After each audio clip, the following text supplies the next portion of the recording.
যখন কোনো ক্লাবের হেড কোচ চেঞ্জ হয় সেই সময় সেই ক্লাবের কোচিং স্টাফরা কিন্তু চেঞ্জ হতে থাকে।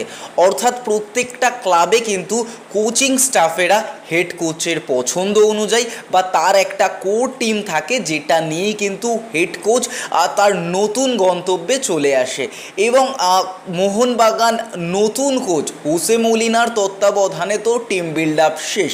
এই মুহূর্তে দাঁড়িয়ে যে সহকারীদের নিয়ে হোসে মলিনা কাজ করবে সেই লিস্টটাও কিন্তু বাইরে এসছে এবং সেখান থেকে দেখা গেছে যে তার সহকারী হিসাবে যিনি যুক্ত হয়েছেন সেই ইগর কিন্তু দুর্দান্ত একটা স্ট্যাটস নিয়ে আসছেন।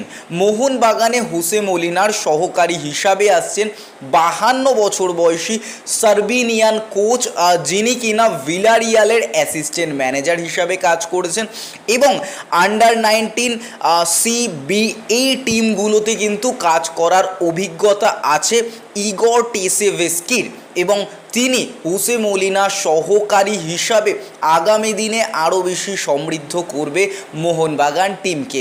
অন্যদিকে দাঁড়িয়ে সার্জিও গার্সিয়া, যিনি কিনা স্পেনের মানুষ এবং এই মুহূর্তে সেগুন্ডা ডিভিশন টিয়ার 4 ক্লাবের সঙ্গে যুক্ত ছিলেন অ্যাজ আ ফিটনেস কোচ এবং তার আগে রায়ো আন্ডার-19 কিন্তু অ্যাসিস্ট্যান্ট ম্যানেজার হিসাবে যুক্ত ছিলেন এই 29 বছর বয়সী, যিনি এই মুহূর্তে দাঁড়িয়ে হোসে মলিনার ফিটনেস কোচ হিসাবে মোহনবাগান টিমের সঙ্গে যুক্ত হচ্ছেন এবং গোলকিপার হিসাবে ফ্রান্সিসকো জে মার্টিন্স কিন্তু যুক্ত হচ্ছেন মোহনবাগানের সঙ্গে এবং বাস্তব রায় থাকছেন ইন্ডিয়ান অ্যাসিস্ট্যান্ট কোচ হিসাবে, যিনি গত মরশুমগুলোতেও কিন্তু মোহনবাগানের ভারতীয় সহকারী কোচ হিসাবে দুর্দান্ত কিন্তু তার স্ট্যাটস রেখে গেছেন।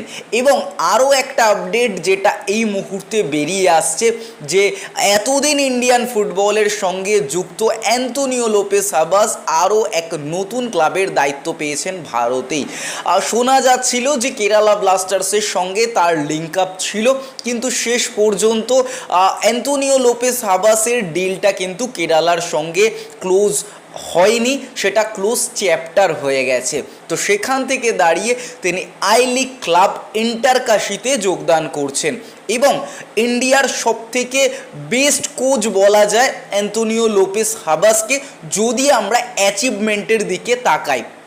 তার যে ইন্ডিয়ান ফুটবল সার্কিটে ট্রফির কালেকশন, সেটা যে কোনো কোচকে, ইন্ডিয়ান যে কোনো কোচকে টেক্কা দিয়ে যাবে।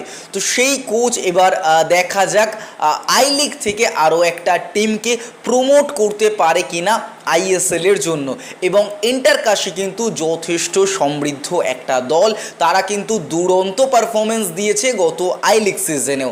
এবার দেখা যাক যে ISL-এর মঞ্চ থেকে একটা কোচ আই লিগের মঞ্চে এসছেন এবং তার ট্রফি অ্যাচিভমেন্ট দুর্দান্ত, তিনি এবার আই লিগ থেকে আবার তার টিম ইন্টারকাশিকে নিয়ে ISL-এ পদার্পণ করতে পারেন কিনা। তোমাদের কি মনে হয় এ নিয়ে অবশ্যই কমেন্ট বক্সে কমেন্ট করে জানাও। ভিডিওটা লাইক করে দিও। দেখা হচ্ছে আগামী ভিডিওতে।